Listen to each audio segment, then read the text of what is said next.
Shalom saudara, kita berjumpa kembali dalam Renungan Harian GPG Pangkal Pinang, edisi Senin 1 Agustus 2022. Nah saudara, di dalam Renungan Harian setiap Senin di bulan Agustus ini saya memutuskan untuk tidak membahas materi yang berseri, dan berarti saya akan membawakan materi yang beragam dalam setiap minggunya. Dan hari ini saya akan mengajak kita mempelajari dari kitab Yehezkiel pasal 31. Dan saya memberikan judul renungan ini, kesombongan yang mengawali kejatuhan. Sebelumnya mari kita mulai dengan berdoa memohon pimpinan dari Allah kita. Ya Bapa di surga, kami bersyukur karena Engkau kembali terus menyapa kami dengan kebenaran-kebenaran dari firman-Mu ya Tuhan. Kami bersyukur untuk bulan Juli yang telah kami lalui, dan hari ini kami memasuki bulan yang baru di bulan Agustus, hari yang pertama. Ada banyak hal yang kami percaya akan terjadi dalam kehidupan kami di bulan ini, dan khususnya bangsa kami akan merayakan ulang tahun kemerdekaan. Biar Tuhan kami tetap antusias di dalam mempelajari firman-Mu, dan hari ini kami akan secara khusus membahas dari kitab Yehezkiel pasal 31. Terangilah hati dan pikiran kami untuk memahami, menarik pelajaran, dan kemudian mengaplikasikannya dalam kehidupan kami. Pakai hamba-Mu ini untuk boleh menjelaskannya. Di dalam nama Tuhan Yesus kami berserah. Amin. Nah Bapak Ibu Saudara sekalian, kesombongan mengawali kejatuhan. Teks yang akan kita pelajari hari ini sangat gamblang menyatakan hal tersebut. Di dalam teks Yehezkiel pasal 31, sebetulnya Nabi Yehezkiel bernubuat kepada bangsa-bangsa, ya banyak bangsa, bukan hanya Mesir yang akan kita pelajari. Dia membahas juga bernubuat untuk bangsa Edom, Moab, Tirus, Sidon, dan lain sebagai macamnya. Tapi kita akan melihat, saya akan bacakan bagi kita semua. Pada tahun ke-11 dalam bulan yang ketiga, pada tanggal 1 bulan itu, datanglah firman Tuhan kepadaku. Hai anak manusia, katakanlah kepada Firaun raja Mesir dan kepada khalayak ramai yang mengikutinya. Di dalam kebesaranmu, siapakah yang dapat menyamai engkau? Lihat, aku menyamakan engkau dengan pohon aras di Libanon, penuh dengan cabang yang elok dan daun yang rumpun sekali. Tumbuhnya sangat tinggi, puncaknya sampai ke langit. Sungai-sungai membuatnya besar, samudera raya membuatnya meninggi. Itu membuat sungainya mengalir mengelilingi bedengnya itu, dan menjulurkan saluran-saluran ke segala pohon yang ada di padang. Saya akan mengajak kita melihat dulu apa yang bisa kita pelajari. Ini kata-kata Tuhan kepada Firaun dan khalayak ramai yang mengikutinya, artinya pengikut-pengikut Firaun, bawahan penasehat dari Firaun, bangsa Mesir, raja Mesir. Dan Tuhan menyamakan dia seperti pohon aras di Libanon yang sangat tinggi, yang daunnya subur, yang punya banyak cabang, yang membuat sungai mengalir, menjulurkan ke segala pohon yang ada di padang. Tuhan mengakui kebesaran dari Firaun, dari Mesir, kerajaan yang dia pimpin. Ya. Lalu ayat 5, maka dari itu tumbuhnya lebih tinggi daripada segala pohon di padang. Ranting-rantingnya menjadi banyak, cabang-cabangnya menjadi panjang, lantaran air yang melimpah datang. Pada rantingnya diam bersarang segala burung yang di udara, di bawah cabangnya segala binatang di hutan melahirkan anaknya, dan semuanya bangsa besar duduk bernaung di bawahnya. Ia elok karena besarnya dan karena cabangnya yang panjang-panjang, karena akarnya julur jalar sampai di air yang berlimpah-limpah. Jadi kebesaran dari bangsa Mesir pada masa itu adalah sangat menonjol, bahkan menjadi berkat bagi bangsa-bangsa di sekitarnya. Bangsa-bangsa di sekitarnya bernaung, berlindung kepada kebesaran dari kerajaan Mesir. Dan kita masih mengingat tentu jelas bagaimana kerajaan Mesir dipakai Tuhan untuk menjaga kelangsungan hidup dari Israel dan ke-12 anaknya yang kemudian menjadi 12 suku Israel. Sebelum akhirnya mereka diperbudak oleh Firaun yang tidak lagi menghargai jasa dari Yusuf, tetapi kemudian Tuhan membebaskan bangsa Israel dari perbudakan Mesir melalui pelayanan dari raja, maksud saya dari Nabi Musa. Dan ini adalah masa cukup lama sesudah itu, masa di raja-raja Israel. Tetapi kita melihat bagaimana Tuhan mengakui akan kebesaran dari Mesir ini, menjadi banyak bantuan, menjadi banyak panutan bagi bangsa-bangsa di sekitarnya. Lalu saya bacakan ayat 8. Pohon-pohon aras di dalam taman Allah tidak akan dapat menyainginya. Juga pohon sanobar tidak akan dapat menyamai ranting-rantingnya, dan pohon berangan tidak dapat dibandingkan dengan cabang-cabangnya. Segala pohon-pohon yang ditanam Allah, tiada yang dapat disamakan dengan dia mengenai keelokannya. Aku membuat dia sungguh-sungguh elok dengan cabang-cabangnya yang sangat rapat. Di Taman Eden, di Taman Allah, segala pohon cemburu padanya.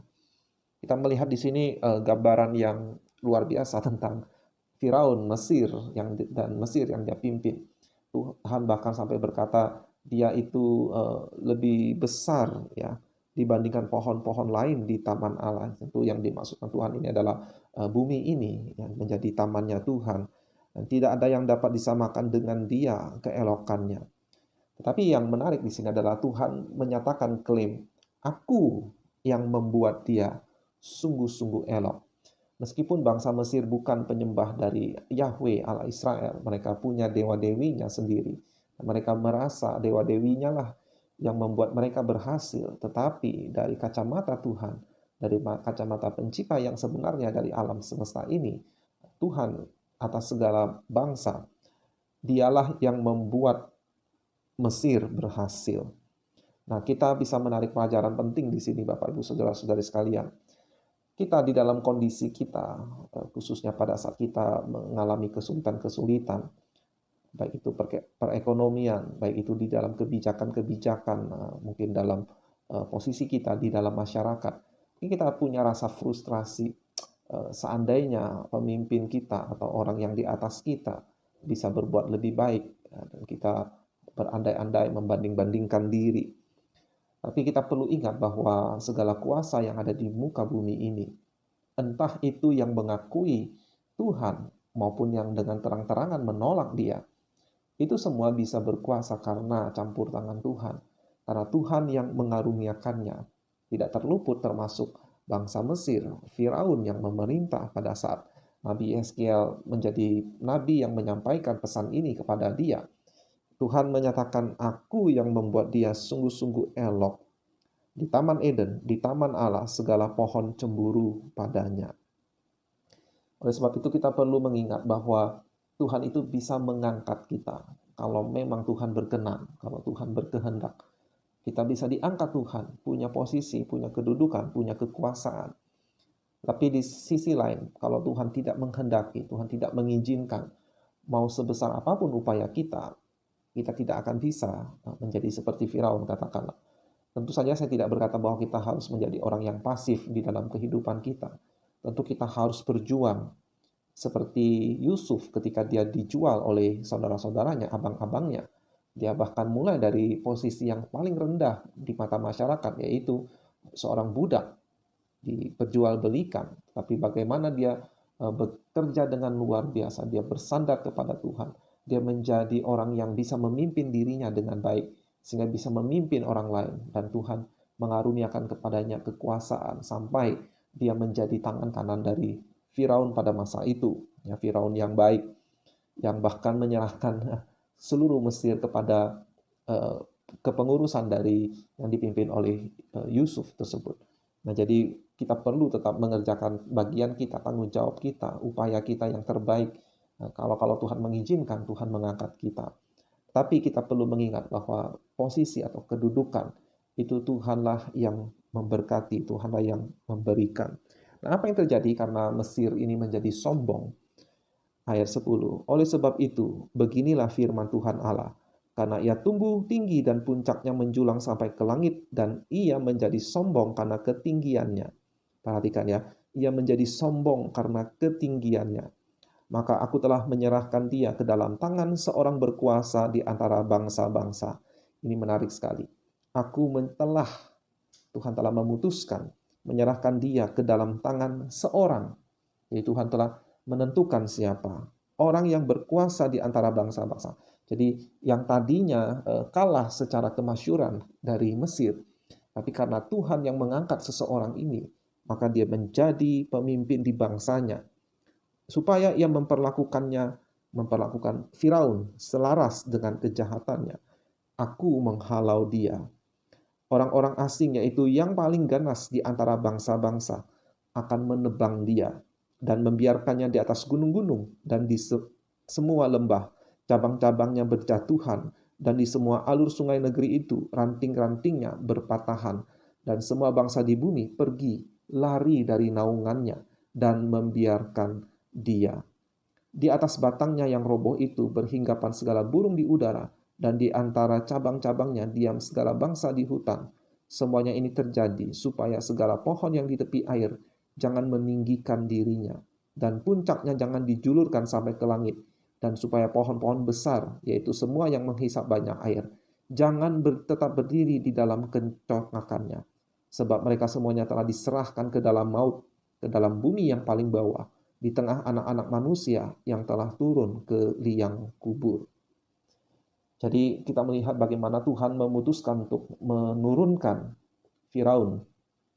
Tetapi dampaknya yang Tuhan rencanakan bukan hanya kepada Firaun, kepada bangsa Mesir, tetapi kepada pohon-pohon besar lain, yaitu kepada pemimpin-pemimpin bangsa lain. Jangan ada ikut congkak, ya, di ayat 14. Semuanya ini terjadi supaya segala pohon di tepi air jangan meninggikan dirinya. Saya lompat. Jangan tetap berdiri di dalam kencokakannya. Wah, luar biasa Bapak Ibu Saudara sekalian. Jadi kalau Tuhan sudah menghukum, kalau Tuhan sudah menurunkan, tidak ada yang dapat menyelamatkan diri. Dan ini adalah satu fakta yang harus kita ingat. Sehingga pada waktu kita melihat ada orang-orang yang dengan congkaknya, ada orang-orang yang bertingkah dengan pongah, entah itu di lingkungan kita, masyarakat, di sekitar kita, atau di pimpinan, di mungkin pemerintahan, atau negara tertentu, bangsa tertentu, atau oknum tertentu. Tidak perlulah kita menjadi tawar hati, atau kita menjadi seperti kehilangan akal. Kita tahu bahwa ada Tuhan yang mengawasi setiap orang di dalam dunia ini, dan Tuhan tidak tinggal diam. Mungkin untuk waktu yang bagi kita terasa lama, ada orang-orang tertentu yang nampaknya seperti tidak bisa diapa-apakan. Tetapi kalau di dalam waktu Tuhan telah menentukan, maka tidak ada yang dapat menolong dia. Mungkin kecuali dia bertobat dan mencari kepada juru selamat. Nah, Bapak Ibu Saudara sekalian, oleh sebab itu baiklah kita selalu menjaga diri kita, apakah kita telah bergeser dari seseorang yang bersandar kepada Tuhan, yang pada waktu kita percaya kepada Tuhan kita begitu merendahkan diri. Tapi apakah kita kemudian lambat laun kita bergeser menjadi orang yang terlalu percaya diri. Bahkan saya sebetulnya meyakini Alkitab tidak pernah mengajarkan umatnya untuk menjadi orang yang percaya diri. Ya, di dalam bahasa Inggris confident itu sebetulnya bukan, kurang tepat diterjemahkan pada percaya diri. Confident itu adalah keyakinan. Self-confident itu baru percaya kepada diri sendiri. Dan saya yakin di dalam Tuhan kita seharusnya menjadi orang-orang yang God confident, artinya yang yakin kepada Allah, yang bersandar kepada Allah. Kiranya renungan hari ini menolong kita. Periksalah hidup kita, apakah kita berada di dalam posisi yang tidak mengenangkan. Mungkin kita pernah merasa congkak di masa lalu. Kita pernah merasa tidak membutuhkan Tuhan kalau kita mengabaikan Tuhan. Baiklah kita berbalik kepada Tuhan dan merendahkan diri. Kalau dia berkenan, dia bisa mengangkat kita kepada posisi yang mungkin kita harapkan, mungkin posisi yang kita butuhkan. Dan percayalah bahwa Tuhan itu maha baik, dia maha pemurah, dia akan tergerak hatinya kalau kita sungguh-sungguh merendahkan diri dan meminta tolong kepadanya di dalam situasi-situasi yang sulit yang mungkin saat ini kita hadapi. Bukan berarti saya mengatakan harus cepat, ya, kalau kita merendahkan hari ini, besok semua masalah kita selesai. Kadangkala atau bahkan seringkali Tuhan menyuruh kita untuk lama dalam kondisi yang merendahkan diri itu. Ya, sebetulnya kita harus terus merendahkan diri, tapi dalam posisi yang rendah itu, supaya kita belajar untuk betul-betul kerendahan hati itu menjadi bagian diri kita sampai seumur hidup kita. Sekali lagi, kiranya renungan hari ini memberkati kita. Sampai jumpa di renungan berikutnya. Tuhan Yesus memberkati kita.